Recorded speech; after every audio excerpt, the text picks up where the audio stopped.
what to expect with inspections. I'm Robert with Team Yazvik at Coldwell Banker. I wanted to chat with you a little bit today about the inspection process in a real estate transaction. This is one of the times after the initial negotiation that you may have to negotiate again, whether on the buyer or seller side. You've been under contract, probably for a few weeks. The buyer hires a home inspector typically and does an inspection of your property if you're the seller.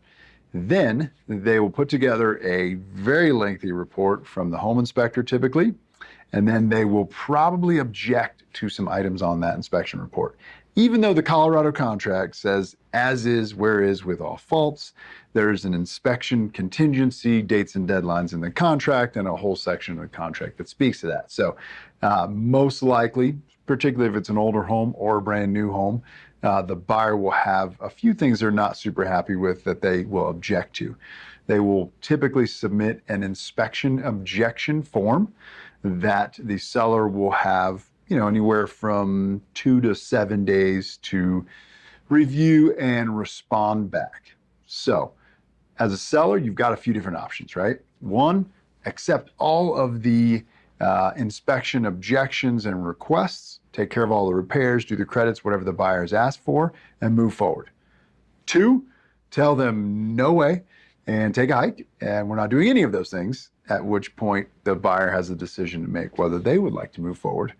And number three, meet in the middle somewhere. And this is typically what we see happening most of the time. And the way the inspection objection form is written, the buyer will request a bunch of repairs happen.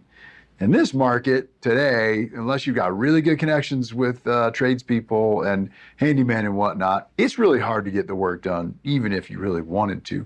So oftentimes we're seeing a credit offered in lieu of the repairs or some combination. Maybe you're handy as a seller and you do a few items yourself and then you offer a credit for the rest. But typically, the market slowed down a bit, really still a seller's market in my opinion because of supply and demand and absorption rate and that kind of thing.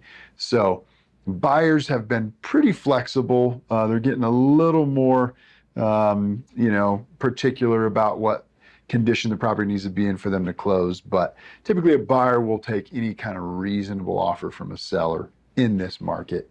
And we're able to, with skillful negotiation, meet somewhere in the middle and make both sides happy. So good time to have a good negotiator in your corner, typically your real estate agent, but definitely don't make any big plans finding your replacement property until you're past the inspection portion of your contract, because it's definitely a place that has the potential to, kill the deal or create a pretty serious negotiation that may or may not go your way. If you have any questions about inspections or any other part of the real estate process, please contact us. We'd love to strategize with you.